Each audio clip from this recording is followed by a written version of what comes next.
So hello, everybody. Welcome to the webinar Food Producers Shall Not Go Hungry, Broken Globalized Food Systems and COVID-19. This is a webinar series organized by the Food Sovereignty and Resource Justice Cluster of the Asia-Europe People's Forum, APF. For those of you who have not heard about APF, it's an interregional network of progressive CSOs from across Asia and Europe. My name is Ifan from FIA International, and it's my pleasure to moderate this session today, together with my colleague Farooq Tariq, who's the Secretary General of the Pakistan Kisan Rabita Committee, a network for peasant organizations in Pakistan. Today is our second and the last webinar of the webinar series. While we looked into the failures of food systems in the last webinar, today we will hear people's solutions from India, the Philippines, Romania, and Germany. Now on the format of the webinar has 3 sessions. In the first session, our panelists will be speaking for about 8 minutes. We will then have a round of Q&A session and followed by the concluding session. Now just a little housekeeping before we get started. As I have already mentioned, we have translations for this webinar into Bahasa. You have to select the channel Russian, and Urdu. You have to select the channel Japanese. And during the webinar, everybody will be muted. You can share your questions during the webinar using the Q&A button at the bottom of the screen or in the communication section. Sorry, in the comment section. You can use also the chat box for general comments, but if you have questions, please do not use the chat box.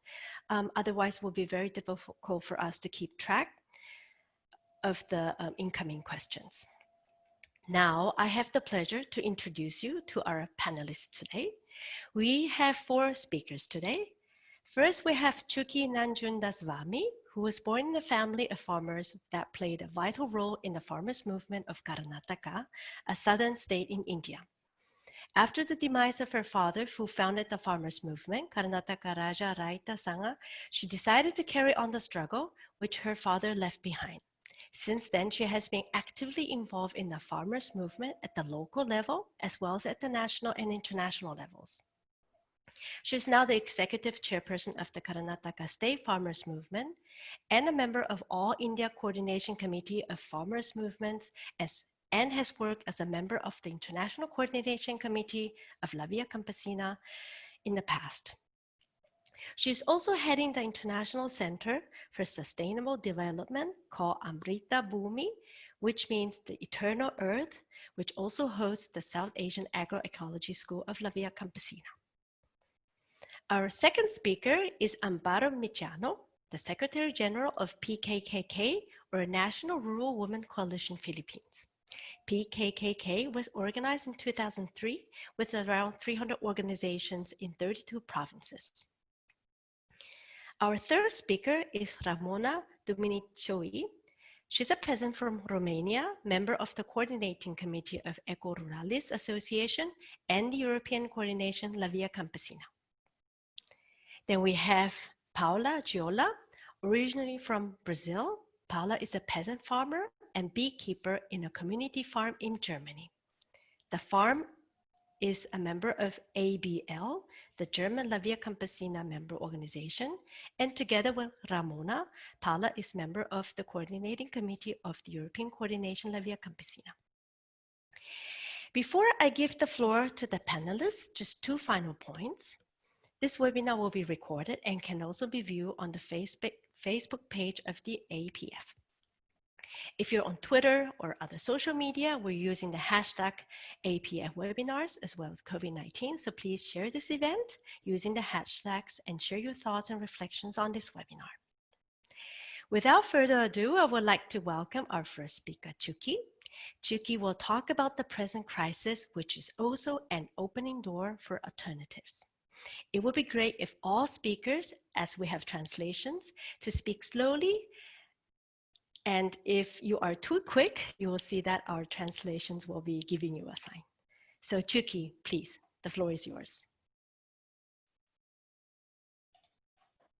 Yes, can you hear me? Yes. Okay. Thank you very much for having me here. I really like to thank Asia Europe People's Forum for organizing this webinar and well, the series of webinars.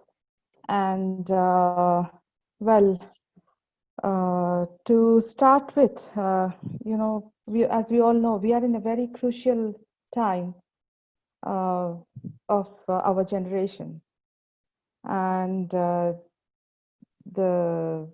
COVID-19, which is bothering all the world, has not just brought in the crisis before us, but has also laid many alternative options. So we all know what we have gone through, what we have been going through. The situation is not definitely good. The situation on ground, you know, especially in the South Asian countries, uh, India, Pakistan, Bangladesh, Nepal, Sri Lanka, where the most, you know, the most of the population are the peasants communities and the working class. Definitely, the situation has not been, uh, you know, good at all, and but at the same time, what we have seen, you know, in the sudden lockdown period, the lockdown was, you know, announced unexpectedly without any preparation, you know, as we all know. But what we have seen are also a ray of hope, and this ray of hope has not been much spoken about in the media, or you know, has not been very visible. But you know, this crisis actually gave a platform for whoever wanted to, you know, accept the challenge and face it and create, you know, go for alternatives and fight the crisis. So especially among the rural communities, you know, we have seen uh, uh, the farmers around the world, you know, starting from South America to Africa and so on, and also where I come from, how farmers took the challenge of marketing their produce. You know, marketing it had become a very crucial issue, especially for vegetable growing farmers and fruit growing farmers. And when the interstate and international markets shut down all of a sudden, it was nothing was happening, and the farmers had to think about you know, how to sell their produce. The produce was ready on the ground, and some of them, yes, majority of them, they went to destroy their crops on the ground, and they plowed it back to the soil. But here and there, we did see many initiatives to sell directly to the consumers. They took their produce, and this is something we have been talking about, and this is something we have been trying to build as a farmers movement since many years. But a small virus did you know, created this atmosphere where farmers had to become sellers, not just producers, but also sell their own produce. The consumers in the urban areas, you know, who did not think about the farming communities who are working hard in the rural areas, growing food, no matter what comes, but they're continuously working hard in the rural areas. This time, the consumers who live in the urban areas had to think. This virus, the small virus, made them, insisted them to think about the kind of food they're eating, the kind of, you know, the distribution system, and how, what are the situations the farmers are going through, and how to stay in support of them. And we saw many consumers communities, you know, in the urban metropolitan cities saying that we would like to buy directly from the farmers. So in the apartments. They welcomed farmers whenever they went with their produce. They opened their gates, and they used to welcome them inside the apartments, and they used to organize themselves in WhatsApp groups, and they used to send orders for the next week, what to bring, and etc. So this also gave an opportunity to the farmers, to whoever took the initiative, to slowly build a group with other farmers, and slowly farmers were also getting organized, and the consumers were also getting organized. So we have seen this kind of initiatives here and there, and this I don't need to say this, but definitely the 61 days of lockdown, what we saw in India, was enough to show that the capitalist model is a failed model. It was a capitalist model just had collapsed in our countries. And what worked was a people-to-people initiative. What worked was the solidarity between the people. So yeah, these are the times of crisis, and also the times of opportunities. And definitely this is the time for everybody to do whatever they want. Our governments are not sitting quiet and just dealing with the crisis. They are trying to enact all sorts of anti-farmer laws. In my own state, in Karnataka, we had a very revolutionary peasants-oriented land reforms act, and this government has brought in an amendment to the Land Reforms Act, which will allow anybody to come and purchase the land for whatever reasons they want. So this is basically they are liberalizing the act, the legislation, to allow not just farmers, but whoever wants to buy. Industrialists can come and buy. People who wants to do mining can come and buy agricultural land. And the Essential Commodities Act got amended, and we have had another legislation on controlling the Agriculture Producing Marketing Committee.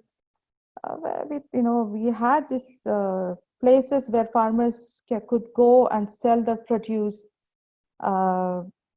Definitely, it was controlled by the middlemen, but who are local, and it was possible to negotiate with them. It was possible to talk to them.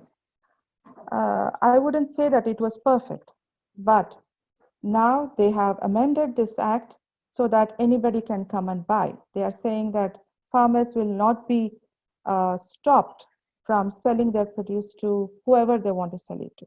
So now the big players like Reliance Fresh and more, and all these big players will start entering the agricultural market, and we can imagine what will happen to the whole idea of food sovereignty. We will have to start, farmers will be compelled to start producing whatever these markets will push them to. And so, yeah, another bad news is that we just got a report, Times of India, one of the major newspapers of India, made a report that in 61 days of lockdown, 75 farmers have lost their lives. They have committed suicide, just in Karnataka. And these are the data available, and we still don't know what are the data available from other states. So yeah, I mean, the situation of especially of the vegetable farmers, and fruit farmers and milk farmers, it has been very bad, mm, in in all the countries of South Asian region. Uh, but in spite of that, what we see, the spirit of fighting it, organizationally as well as individually. Our comrade, which Farooq ji also knows, Farooq and Ramona, all of them know, Kannayan, he tried to sell his produce using Twitter. He had grown cabbage and there was no market. So then he used the media of Twitter to talk about the crisis the farmers are going through. So it was a way of building awareness also among the urban communities. And he managed to sell at least a part of his harvest. This has also taught a lesson to the farmers. The majority of the farmers who are reluctant to go for agroecological methods of farming, they have, uh, this basically taught them a lesson that it is always better to grow diversified food and for your local market. So the farmers who had grown monoculture, who were following monoculture and still doing chemical farming, and they were aiming it to sell it in the markets which were far away, they were the one who were hit mostly. The farmers who did agroecological farming, let's say natural farming, permaculture, organic farming, whatever, they were able to build their own market and sell it directly. And so in general, this has actually, the crisis has taught a lesson to everybody. And it basically gave time to the running world. The world was running behind something. So it basically, I think, gave a lot of time for everyone to think about what we are doing, where we are, and what is the way forward. Yeah, I would stop here and I will take questions later on. Thank you so much. Thank you very much. Thank you very much, Chukki. I think you very well highlighted that in times of crisis and opportunity, it's also the times of opportunity. And there are some initiatives that are being initiated by the farmers and the peasants. And we're also seeing some anti-farmer acts that are being pushed by the government. So thanks for that insight. I would then like to welcome Amparo from the Philippines, who will share about how COVID-19 has impacted rural women's lives and their communities, especially with regards to access to safe, healthy food and food production. She will also tell us how women cope and build a better norm, especially in ensuring our right to food. So Amparo, the floor is yours, please.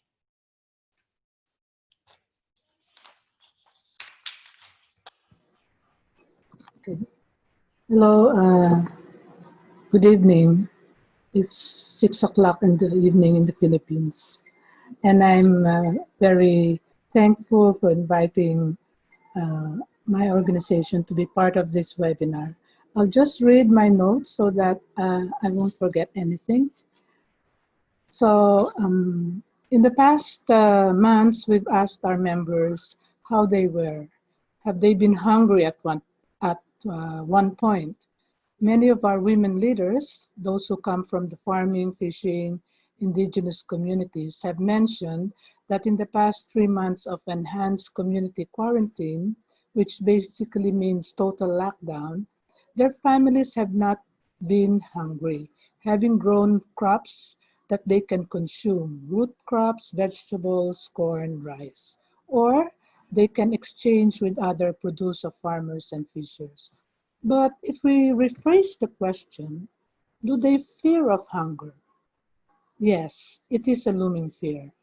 For now, it was a relief that they have this means to feed their own families. But for tomorrow, what will happen? This is their usual question, and which shows how far, or rather how less, have government measures provided relief to the uncertainties of this pandemic. Women, I believe, had the foresight when it comes to feeding their families, not because it is inherent or natural for them, but because we have been socialized to do so. Generations after generations, women have been tasked to feed their families, from growing to preparing to cooking to feeding and preserving food. They do so during half of the 12 hours they spent on unpaid care work. We are changing this, of course, not because we don't want to anymore, but because we wanted to share care work with men and boys too, as much as we wanted to share with the opportunities of being able to work and get involved outside of our homes. The lockdown experience was totally different, though, as we see, a slight change in gendered roles when those who had the quarantine passes to their names are the only ones being able to go outside of their homes. Here in the Philippines, it is mostly the men. So men are now forced to look for food or market for food, which before lockdown were the roles of women. Men now have to do the selling of their harvest, which again were the roles of women, especially in coastal communities. Since part from having quarantine passes, the men have been presumed to be the ones able to travel by single motorcycles. These may be simple stories, but multiply them by millions of women being marginalized and not considered as food producers, and there your story starts to have impact. Even before the lockdown, women food producers struggled to be recognized, registered, and listed as farmers, fishers, rural workers. And as always, we fall under the category of informal workers, unprotected from crisis. So how do we cope? We believe that we have the capacity to feed ourselves, especially if we are guaranteed control over the resources and technology required to produce food. Hence, we continue to assert our rights to land and water resources. We assert agroecology as a suitable way in farming and protecting our environment. One of our members, Paragos Pilipinas, and a member of La Via Campesina, has been pushing for legislative measures that will permanently protect the 143 watersheds in the Philippines that support agricultural irrigation systems. This signifies our outlook about people not going hungry is beyond the day-to-day survival, but rather for the long term. We women are intent on passing to another generation a legacy of sustainable, pro-environment and pro-people agricultural policies and practices. In practical terms, we push for crop diversification in our respective farms. Again, this has proven to have fed the rural communities during the lockdown. Urban communities are now keeping up as the state starts to jumpstart its program on urban gardening. Back in the rural areas, there were households that learned to barter or exchange their produce with something else that is needed. For instance, vegetables with eggs and other protein source. Does this mean we have taken a step back from being modernized? No, it only meant we were able to respond to the situation and be resilient. This might seem like a humble and small start, but then multiply it again to the number of people it was able to feed, and you'll end up with a big number. However, the problem with thinking big is that we render invisible what is small yet crucial.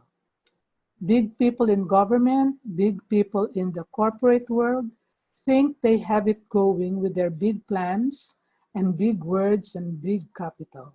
Yet it has not solved hunger and malnutrition in any way. Globally, Southeast Asia as a region is considered to have low or moderate levels of hunger.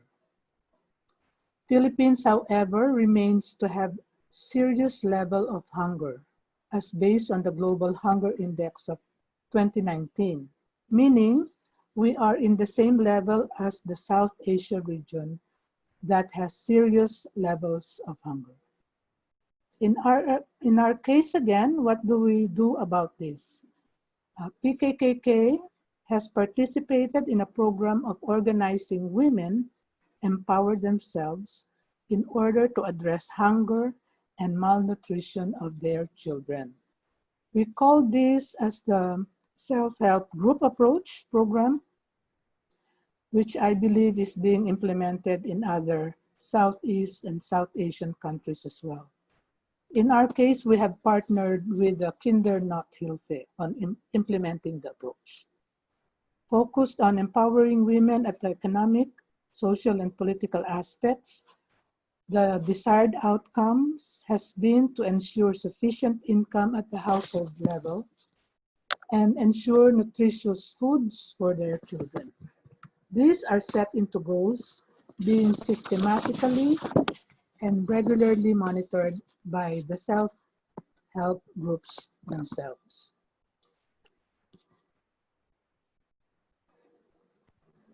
Thank you very much, Amparo, for that insight, highlighting the crucial role of women in the food systems and also highlighting the issue of unpaid care work. I would like to then now request and invite Ramona, who's going to share with us the impact of COVID-19 on peasant women in Europe, highlighting the main challenges and solutions. Ramona, the floor is yours. Thank you so much. Thank you for the invitation, and I would like to also thank the previous speakers for their words. This is a great, another great opportunity to always exchange on our realities and also to see together how can we better act to face the challenges and to not only survive but to really thrive. Thank you for the presentation. So again, I'm a peasant from Romania. In my presentation, I will refer, of course, to my region, to Europe, but I will also try to speak as a person coming from Eastern Europe, which is a part of Europe that is confronted with a bit different problems than Western Europe, being more affected by poverty. So first of all, as an introduction, I would like to say a few words about the impact of COVID on the peasant movement in Europe, and also about the recognition that we gained for our essential role in maintaining food sovereignty. First of all, in the beginning of the crisis, our European peasant movement of La Via Campesina started collecting information from our members from across the region, looking at how the restrictions implemented by national governments were taking place, particularly those that affected the access to markets, the work in all aspects of food production, and the life of the smallholders in agriculture. In parallel, we started to centralize information coming from 21 countries where we have members regarding our actions. We were trying to look at what are we doing from the ground to respond to the crisis. So this is still ongoing. It's a continuous process, and it's providing to us the basis for the political work when we reach out to the European Union or to United Nations institutions to ask for support for small farmers, for peasants, and for workers from rural areas who are affected by crisis or who are in a situation of historical marginalization, which is now being aggravated by this crisis. Our situation as peasants and rural workers is full of contradictions. We had to continue food production and access to local markets, and this essential work had to be supported through emergency measures in highly restrictive conditions. Of course, the beginning of the crisis was dominated by confusion and a lack of capacity from the governments to set in place norms that would allow societies to function, but in the same time, the virus to spread. So this affected also us. In some parts of Europe, peasants were not really able to continue activities because of restrictions, while in others they were able to. So these things were solved in time. One of the biggest problems which continues today was the fact that governments didn't coordinate with each other or supported each other that much, which deepened the fear of the people who felt that everybody is left alone to manage for himself. The first actors who received support in the food and agriculture sector were the supermarkets and other large retailers who needed the market open while they were profiting from the crisis, practicing price speculation and many other things. Others who were also first supported by governments were the large industrial producers who needed migrant workers to continue to move across the borders, and who in a cynical way didn't provide the safe conditions necessary in these extraordinary times. And other actors, important actors who received support were the banks and financial institutions who took advantage of the poorer countries who were not financially prepared to respond to COVID and who were forced to privatize natural resources, which is the case, for example, of Ukraine, who privatized more than 20 million hectares of arable land in order to receive loans from IMF so that they could buy the COVID test kits and to prepare hospitals for the patients infected by the COVID virus. To this day, small farmers have not received any positive response to our demands or specific support from public institutions or governments. Almost everything that we managed to do is thanks to ourselves, our hard work, and to the support of allies and consumers who turned towards us in this crisis as a viable solution for the fresh food, for a sustainable food and also affordable.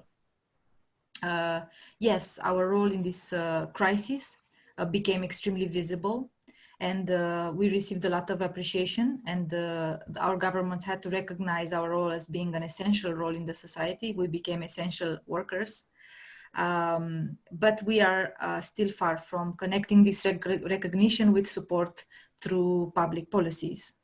So I would like to give you now several examples of actual results that we achieved during the COVID crisis in 3 different areas in our region. First, with regards to governance and participation in decision making. Second, regarding the issue of migrant seasonal workers. And the third, regarding agroecology, more regarding some concrete examples from the ground. The first one, how the peasant movement in Europe acted and reacted to governance problems, engaging in public policies processes at regional level, considering that we were dealing with a shrinking space and an accelerated agenda of the industry. As everywhere, the processes were reduced to online formats, which made it for us very difficult to follow and to contribute, and also to reach out to decision makers. In general, it was always difficult for us, for our voice to be heard, because we're competing in Europe with extremely powerful corporations, and this context actually made it, yes, worse. But in the same time, our motivation grew by day because our problems increased, so our motivation had to increase as well.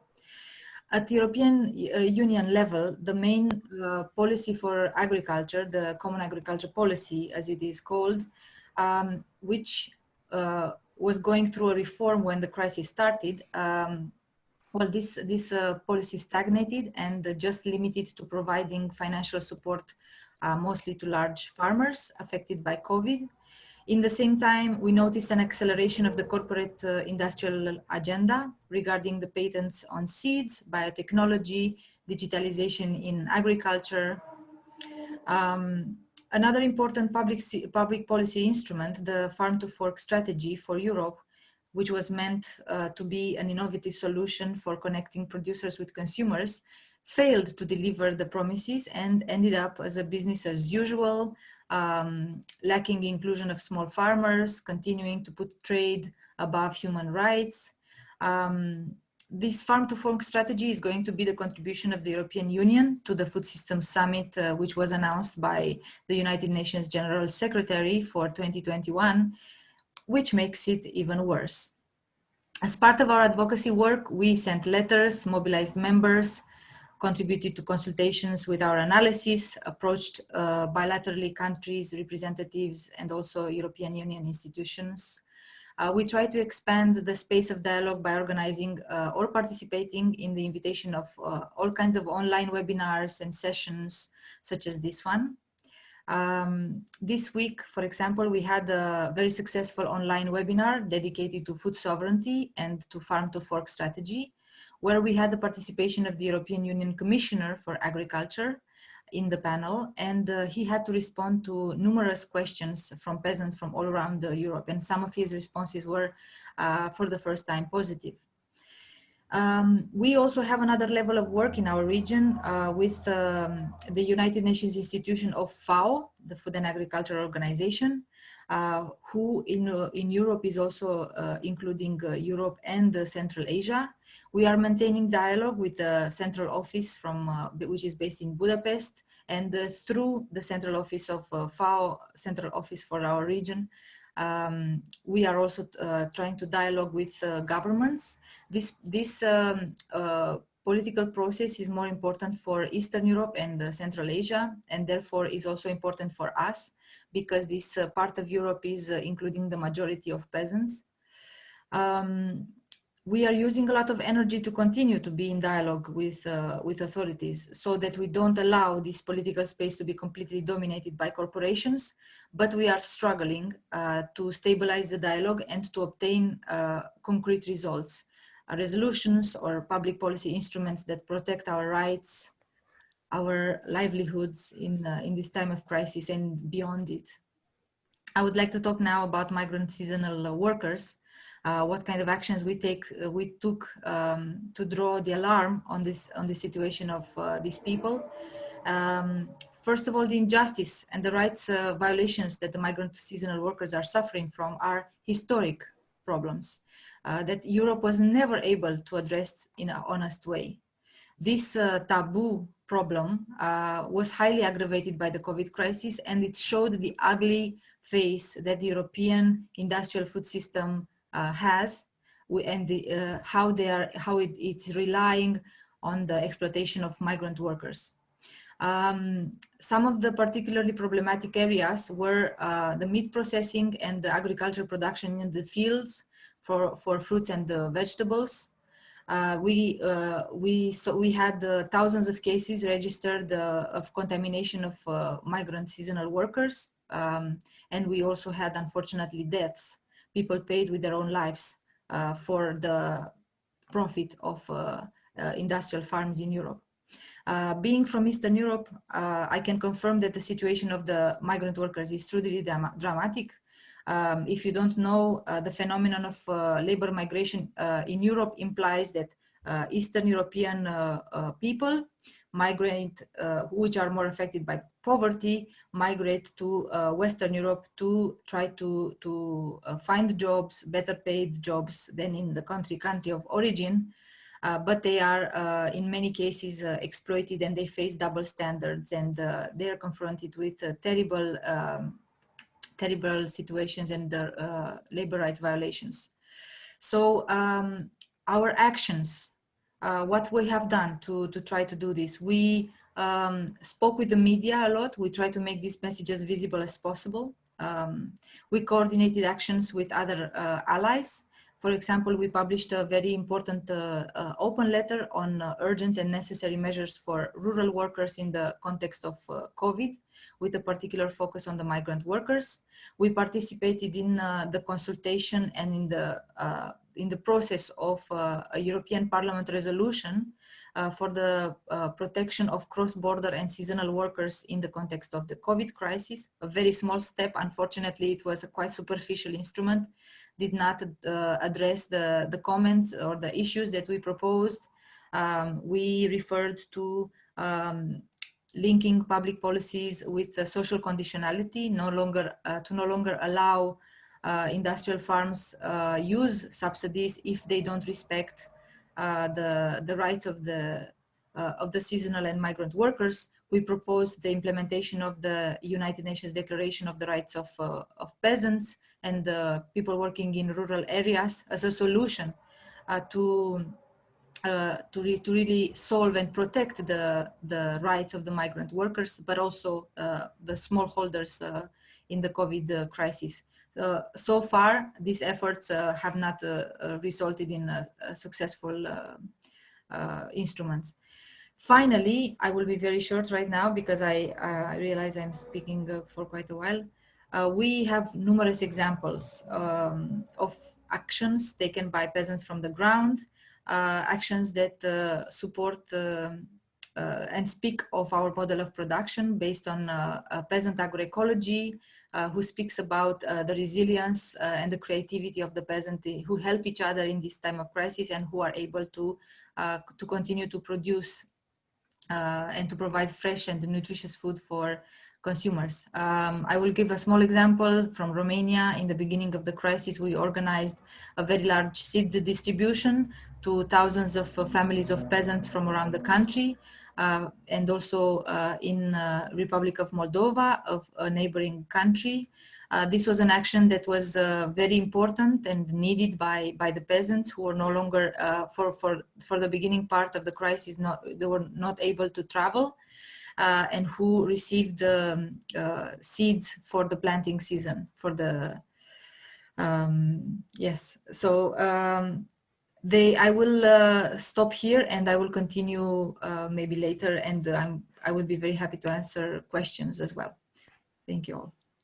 Thank you very much, Ramona, for highlighting the failures of public policy so far, yet also highlighting, the need for space and all these people-to-people actions and solution, which is implementing the UN Declaration for the Rights of Peasants. Then I would like to now give the floor to our final speaker, Paula. Sorry, Paula, you might have noticed that our translator was giving a sign to request speakers to speak slowly. So if you could see that and try to speak slowly, that would be great. So our friend Paula will present, among others, the value and resilience of peasant market channels in Europe, limitations and opportunities for structural changes in industrialized food systems. Paula, the floor is yours. Thank you. Thank you. I hope I'm able to cooperate with the interpreters. I will try to. Thanks very much for the invitation, and I hope I can also bring some more elements to this European picture already presented or introduced by Ramona. I'm not originally from, but I represent the peasantry here in Western Europe, based in Germany.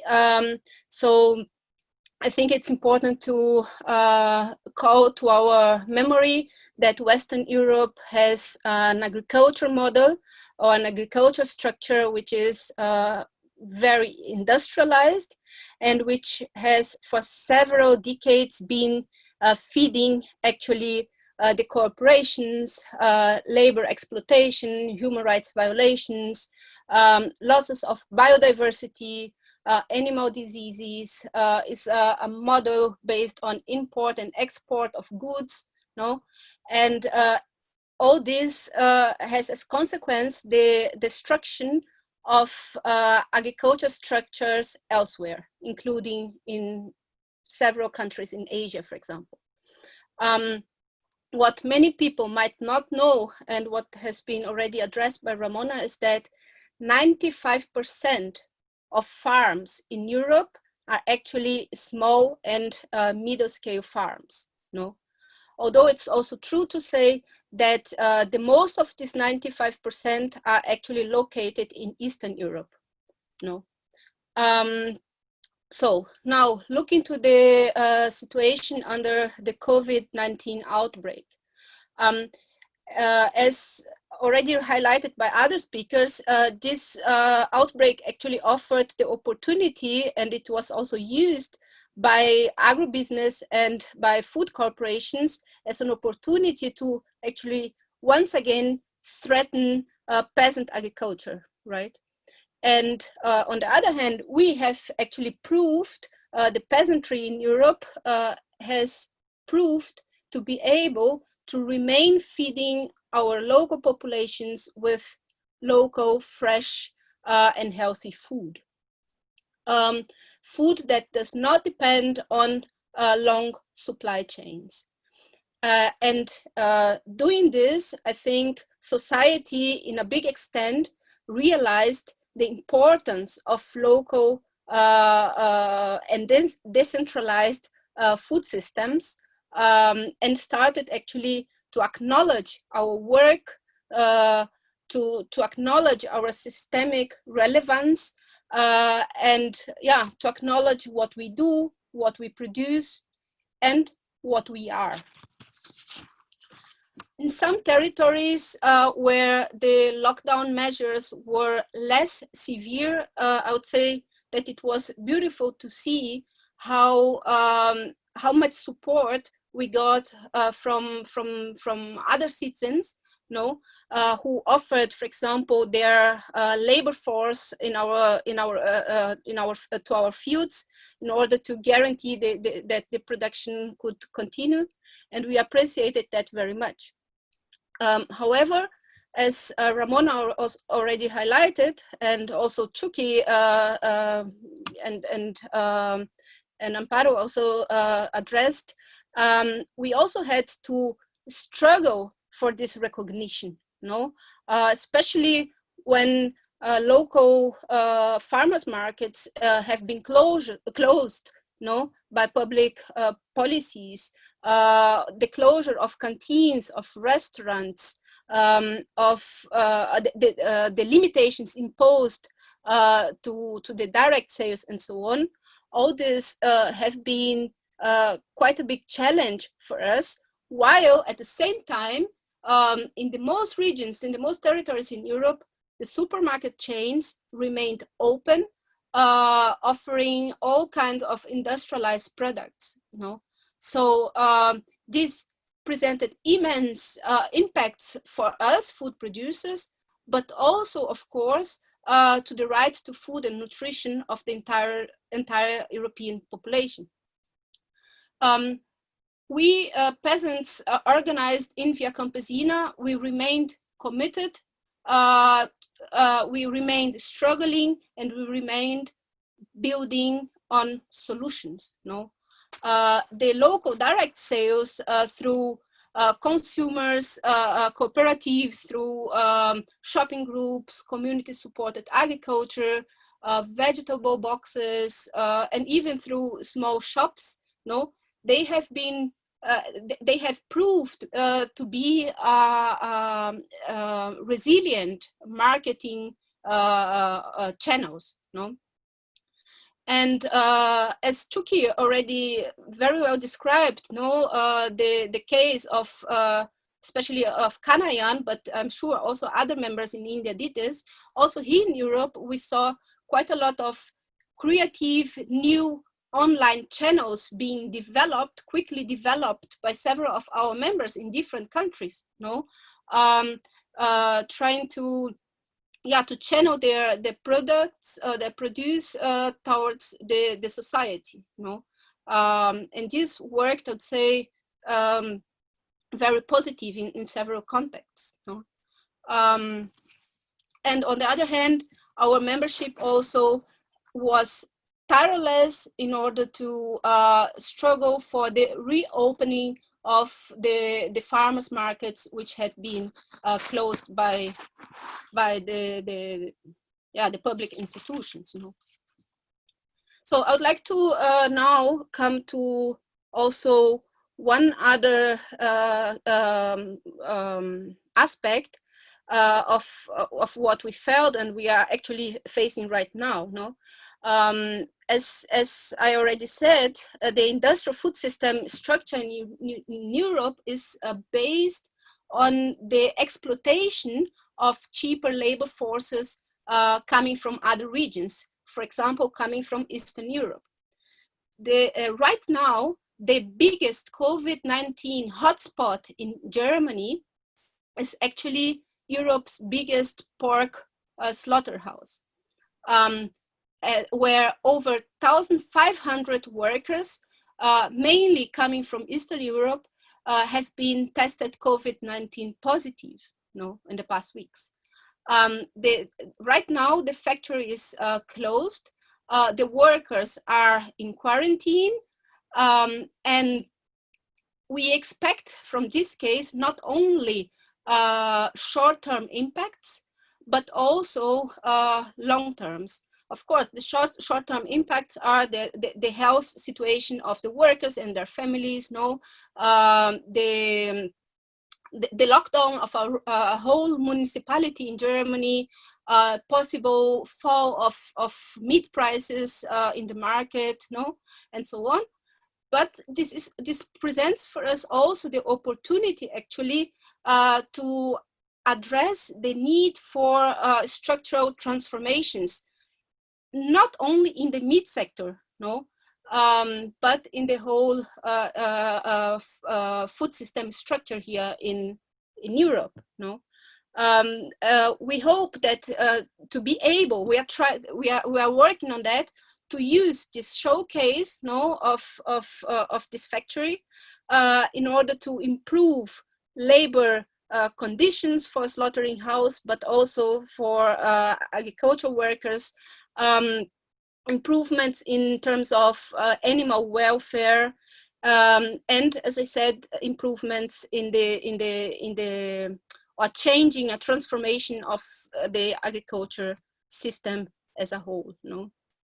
We are working hard for that in Germany, but also organized in CVC, since this is a perfect showcase that proves the lack of resilience of a centralized food system, and it shows actually that the only way forward is a food system based on peasant agriculture.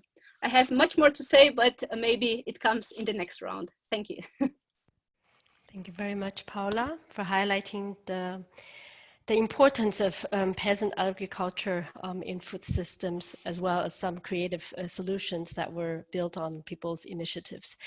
I would like to now give the moderation to my colleague Farouk, who will be taking over the Q&A session. Farouk, please.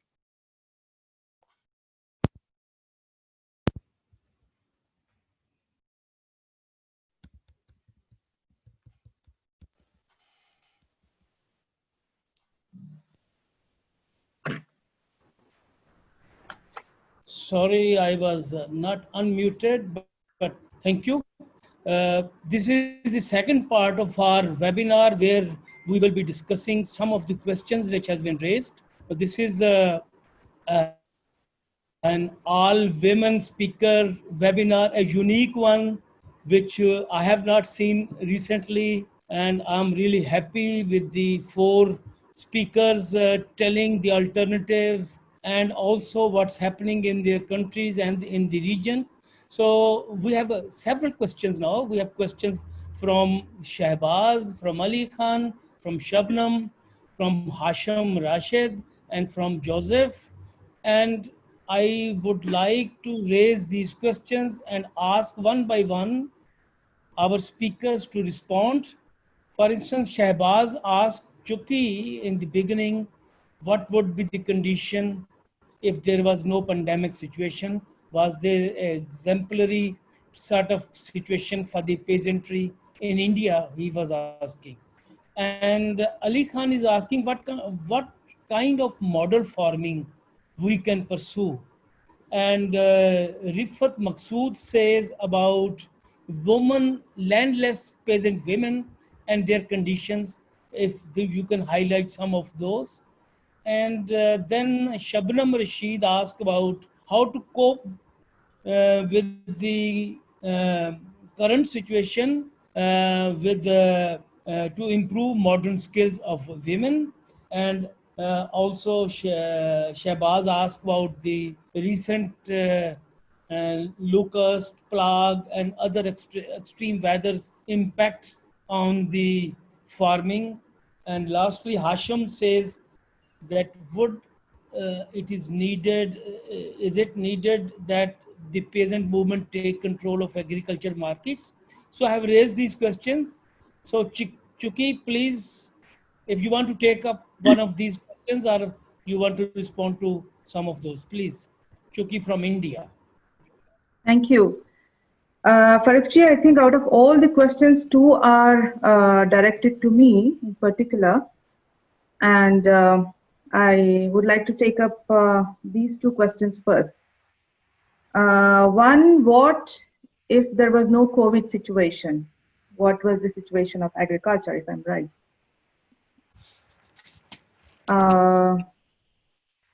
See, COVID just, it's not that agriculture was fine before COVID. Agriculture was in a serious situation, serious crisis, and COVID just upheld it. You know, it made it visible. Otherwise, it was just a battle which was fought by the rural communities. And COVID, through COVID, I think the urban community, which was either ignorant or they had no time to look at the rural population, they had an opportunity to understand it, look at it. So that's where we saw many solidarity actions taking place. And it's not only upholding the crisis, but making it worse. I think it has played a role in worsening the whole situation by, the shutting down of the borders and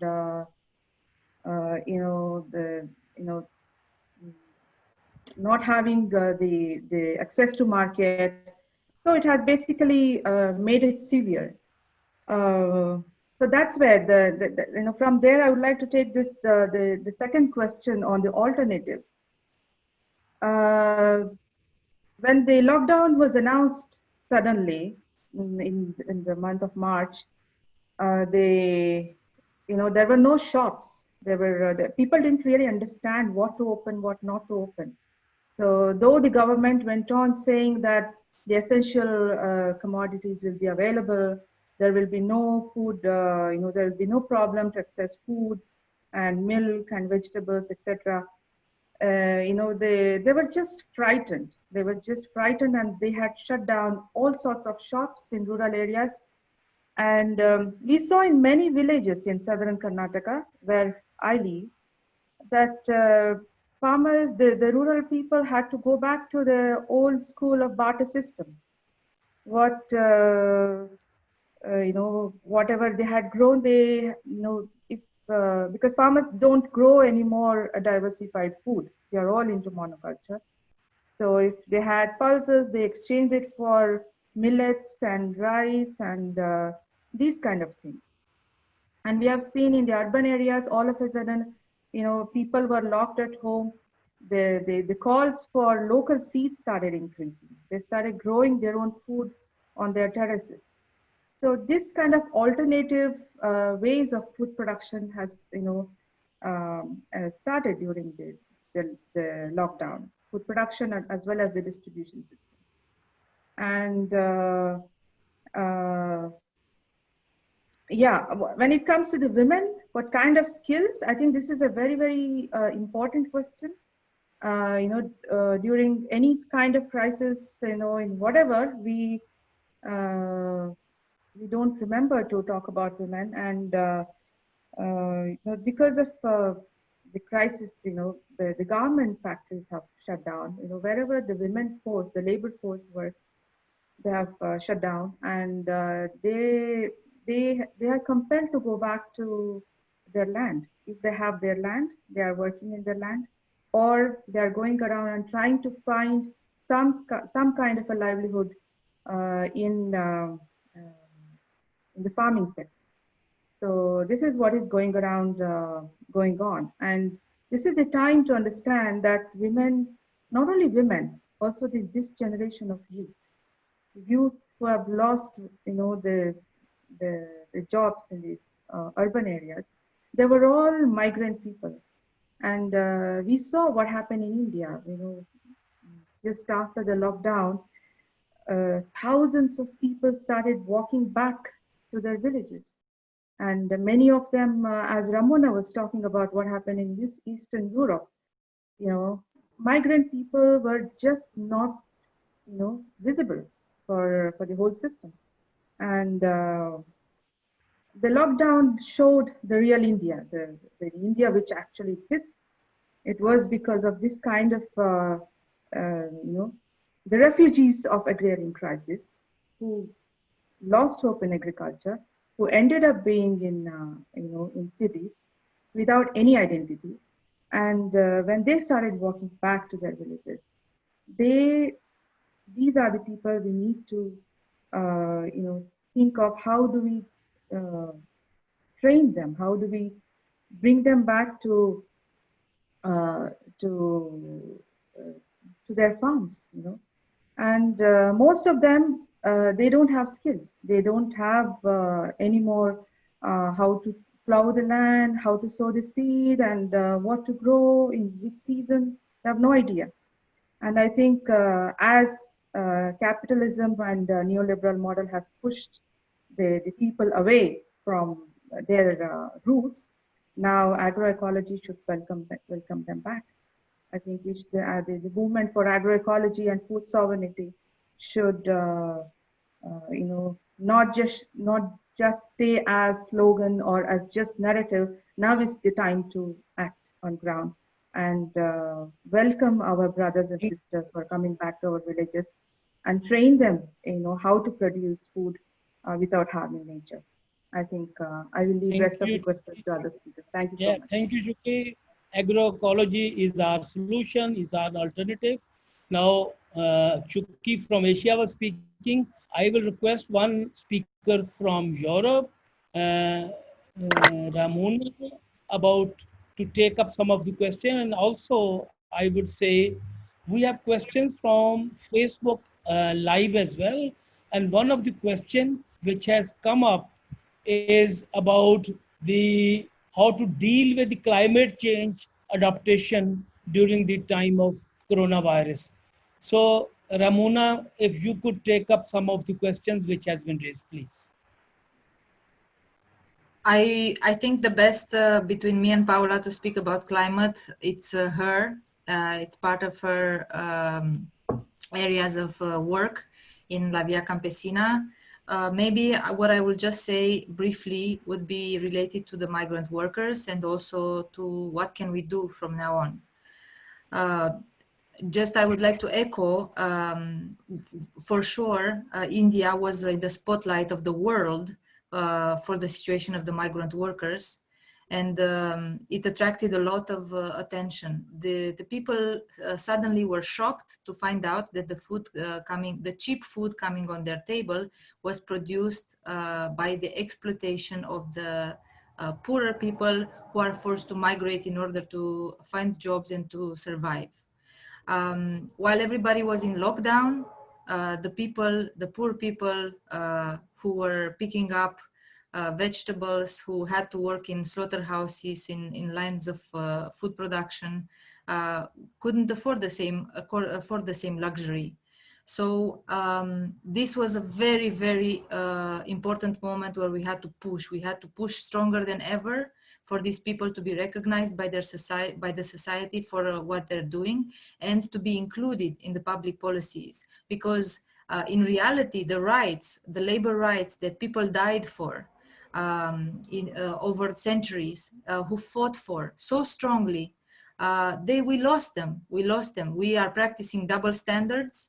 This kind of work in agriculture is disconsidered, is ignored, is taken for granted, and it's a very poorly regulated, allowing a two systems. One system in which this work is underappreciated. I can tell you, for example, that Romanian workers, and not only Romanian workers, from all kinds of Eastern European countries, Republic of Moldova, Serbia, Ukraine, going to work in industrial farms in Western Europe, signed contracts committing to work for 12 hours a day with no break, no social security, no access to medical services. They were put in very unsafe conditions of living, of working, The travel itself was extremely poorly organized, all on the expense of the workers, all kinds of promises that were not respected, a system which is actually including a lot of intermediaries who are taking on a lot of responsibility for the workers, but who are never there to support them when they're claiming their rights, when they have a problem.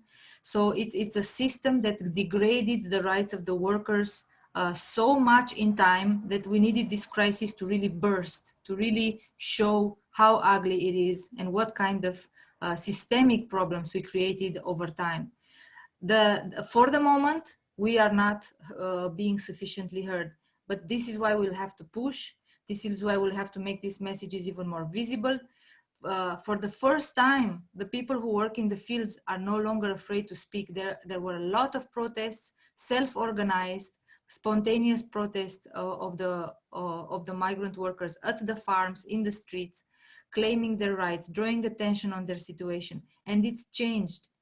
It did change their situation. The fact that they were courageous enough to raise their voices and to get organized and to speak out.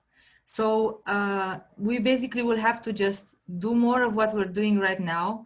And we need all of you, we need the allies. As Paula was saying just before, allies are so important in our work. We wouldn't manage to advance without our friends, without our allies who have expertise from the academia, from the other food producers, from the workers' unions. We have to advance together. There's no choice, and we would prefer to advance together. And in terms of practical solutions, they're very diverse. We're practicing, we're exchanging in different ways. We're learning how to use the digital world more. And we are continuing. I mean, the model of production of the peasantry speaks for itself. We survived in the hardest crisis, and we will survive now as well.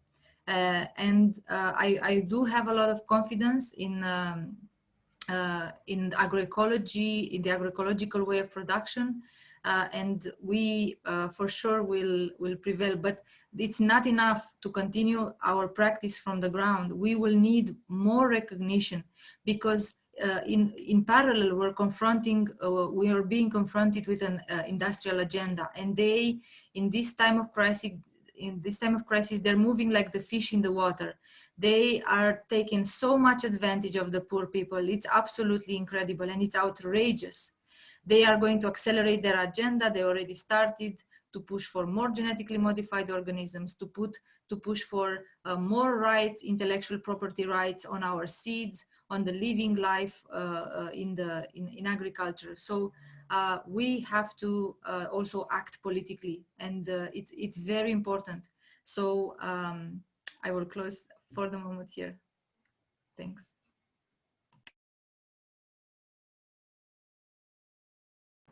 Thank you, Ramona. You said very correctly, they are accelerating their attacks. They are continuing with their new liberal agenda, and they are like fish in the water, taking a lot of space from us, from the poor peasants. And I am absolutely agreeing with you when you said we will survive. Yes, we will survive, and that was the main purpose of this webinar: how to survive and how to linkages our struggles from different regions to have a united voice and united struggle to fight against this new liberal agenda in the agri market. Now I will ask Ampora, from our friend from Philippines, that if she could take up the question of the market, where Hashim bin Rashid asked a question that the peasant movement, should they take up the agri market themselves, or should they be still at the mercy of these agro corporations? Ji Empora, please. I'm Amparo. Anyway, when it comes to market, I think that we have to shorten the supply chain, meaning the producers directly going to the consumers, or those who will consume the food, the produce. And for that for us to do that, we have to go local. We have to have self-sufficiency, food self-sufficiency plans at the local communities. At least we have to have to ensure that we have our own food, we grow our own food, and we have to have solidarity exchanges, meaning we can exchange or we can market our own produce to our local communities. We should not let our products be marketed to another country. Local people should consume their own products. And also addressing the health, the COVID pandemic is also a issue of food and health. We have to look at this situation in a holistic manner. We have to look at it that the issue of health is about also the issue of food, the issue of land, the issue of access to resources, and also technology. For example, in the COVID, the pandemic, we have learned about the importance of communication. The skills that are needed right now by women, because that was one of the question, is on the technology, the use of the internet, the use of the cell phones. It's very simple for others, maybe in developed countries, but in developing countries like the Philippines, access to these gadgets prove that a lot of people in the rural areas do not have that kind of access. So information about the COVID and ways to address it there are a lot of barriers faced by people in the rural communities, especially those who have no access to this kind of technology. And we also have to continue to organize, because it is also through organized action that we can move forward. We can overcome all these crises. Especially here in the Philippines, we have this an anti-terrorism law, which targets those who voice out their opinion, who are critical of the current administration. The law was passed in a situation where what we need is aid. What we need is health solution. But the current government instead want to curtail or to punish those who voice out their opinions. Yeah, that's it. Thank you. Thank you. Shall I ask now, Paula? Thank you. Now I would ask Paula to take up the question of climate change. Ye, Paula, yes, please. Okay, thank you. I will try to speak about several things that I saw here in the question and answers. Sure, please do that. Please do. Yeah, in one of the questions there was one question about how can peasants guarantee a marketing structure with less infection or something like this.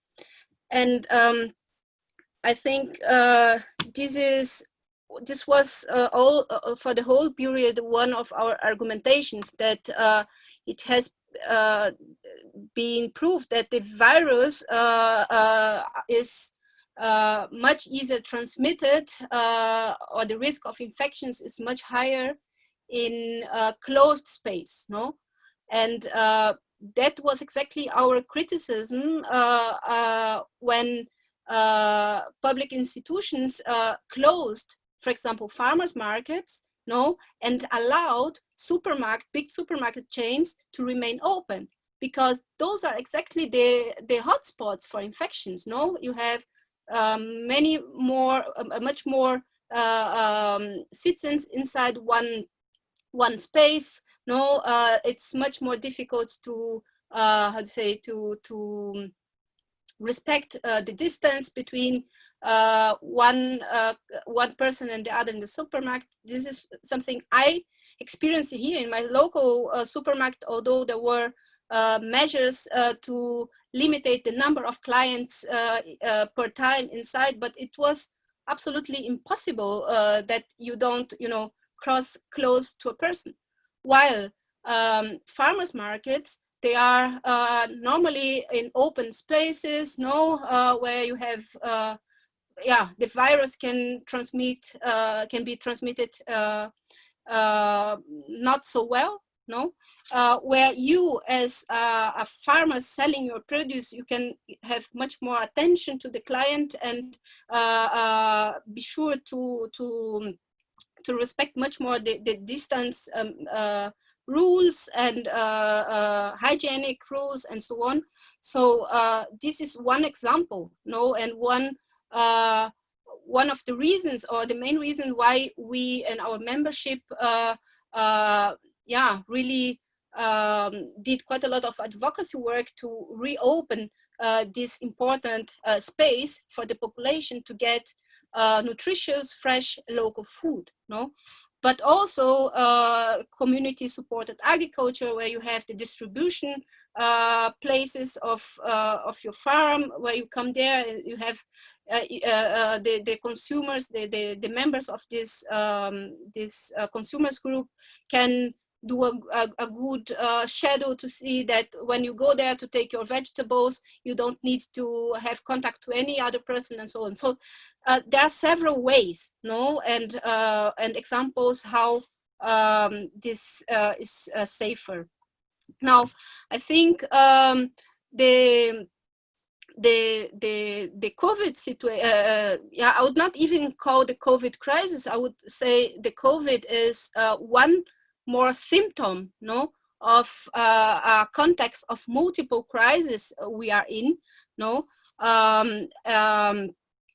and in our fields, for example, we face, I would say, all over the world, but also here in Europe, we face regularly the impacts of the climate conditions, for example.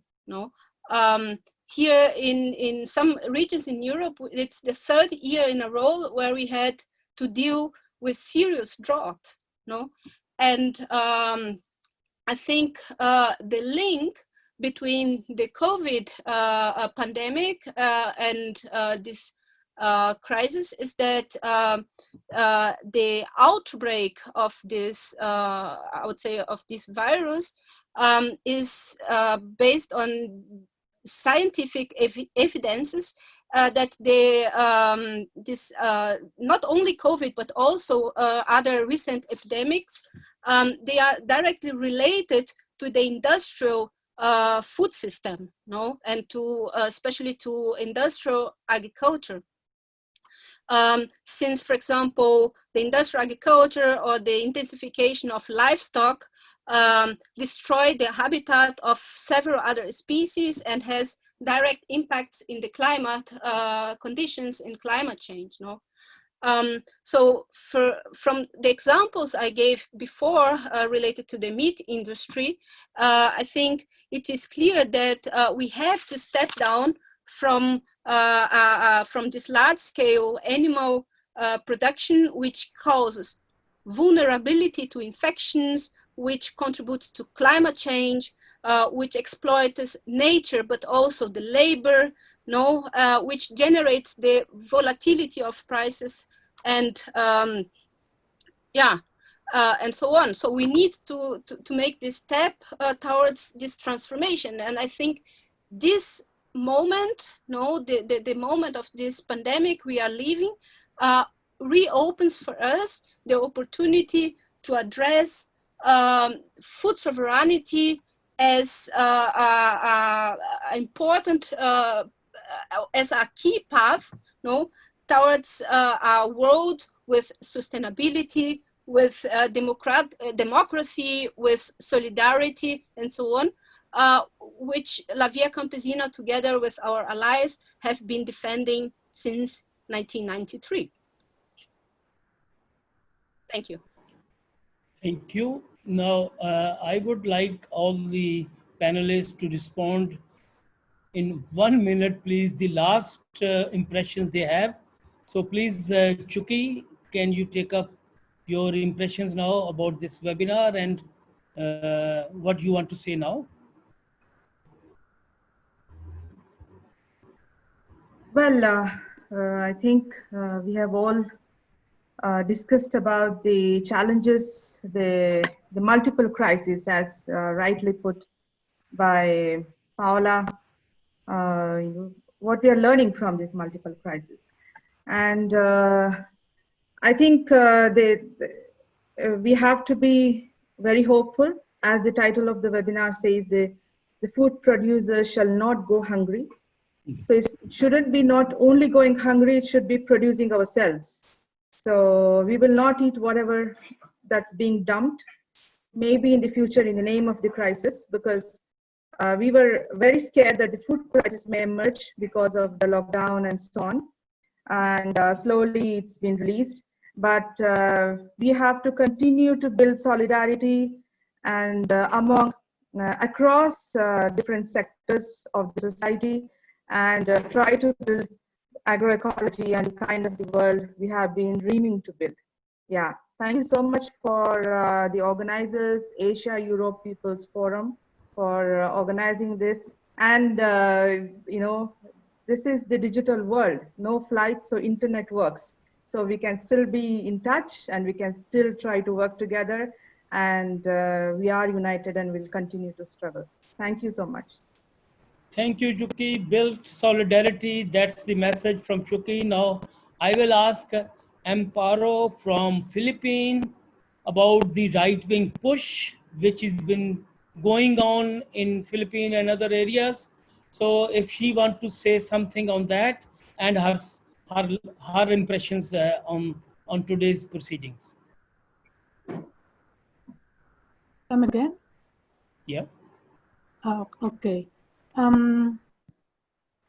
Of course, this webinar is very helpful for me because I was able to also learn from other countries what other movements are doing, what other groups are doing, and I'm also glad that we were able to share what we are doing here in the Philippines. And I hope that we continue to be hopeful that we can really overcome this crisis.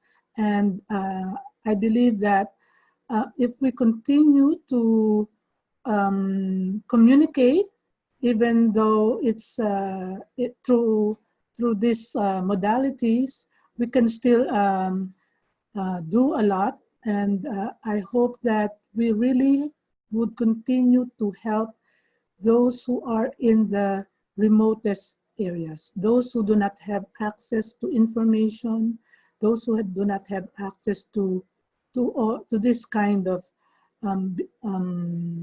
modalities. Of course, this is a big challenge because we still have to find ways how to do that. We are learning along the way, and through solidarity, I think that's we can overcome the crisis that we're facing right now, and it has taught us also a lot that we can do, and we can be we can look for ways to adapt to the current crisis. Thank you. Thank you, Amparo ji. Now I would ask Ramona. You said we shall overcome, we will overcome. Ramona, your last message, please. Thank you so much. Well, first of all, I'd like to say that the world is a very diverse place, and Europe and Asia are very diverse in themselves. None of these regions are uniform. Every region has a lot of goods and bads, and this crisis is somehow bringing these historic problems in the first plan. I think that this webinar shows how important the voices of the women are Thank you very much for this. This kind of webinar should happen more often. I think this webinar speaks about how human rights are important. Yes, crises are always oppressing the poor and give more benefits to the rich, but they can also be milestones for advancing with human rights. So what I think we are doing as a peasant movement together with our allies is we're trying to use this crisis to advance the UN Declaration for the Rights of Peasants, an instrument that we fought for very hard for almost 2 decades. And I think we have the strength, necessary strength and wisdom to use this crisis also for our advantage and elevate human rights. Because if we do elevate human rights for the people in rural area, it will be for the benefit of the entire society. Thank you. Thank you. Now I would ask Paula. She represents the largest organization of small peasants internationally, present in over 80 countries, La Via Campesina, and we are all proud to be associated with this organization. Paula, what do you have to say now? Yeah, no, I think the most important has been said, and I think it is really time to stick together to strengthen these alliances in order to avoid a major food crisis. No, not only for food producers not to go hungry, but the entire population not to go hungry. No, so and the solutions are actually in our hands, as it has been already expressed or described today. No, the solutions are local food systems based on peasant agriculture and agroecology. No, we know them, so we have to really make this movement bigger in order to avoid this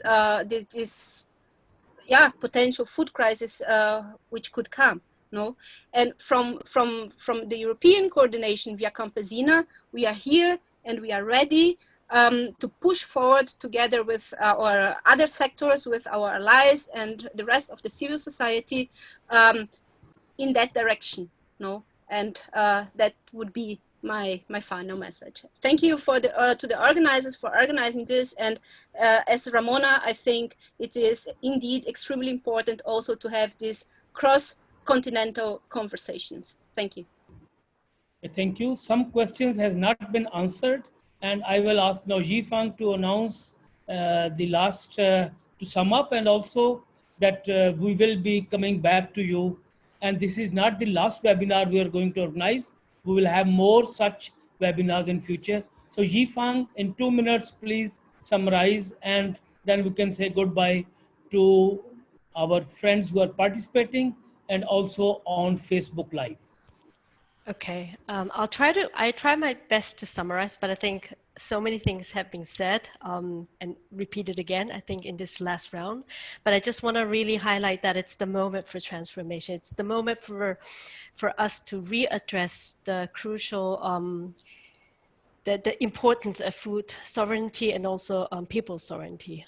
So I just wanted to highlight that. And again, that COVID is not crisis itself, but it's the symptom of multiple crises that we're facing. I'm going to leave it up to that. And I wanted to just say thank you again to all the panelists, to all the speakers and translators, Chukki, Amparo, Paula, and Ramona, as well as the translators, Farouk, Mirisa, Pepe, and Naima. So sorry if I was really quick in speaking at times, but thanks for your endurance and for your patience. I think it was a very interesting conversation we had in this webinar. And like Farouk said, we received many questions and we do not want to leave the questions unanswered. What we will do is we will come up with a list of questions plus answers, and we will post it on the webpage of APF. So thank you very much again for your time, and we will stay together. Thank you very much.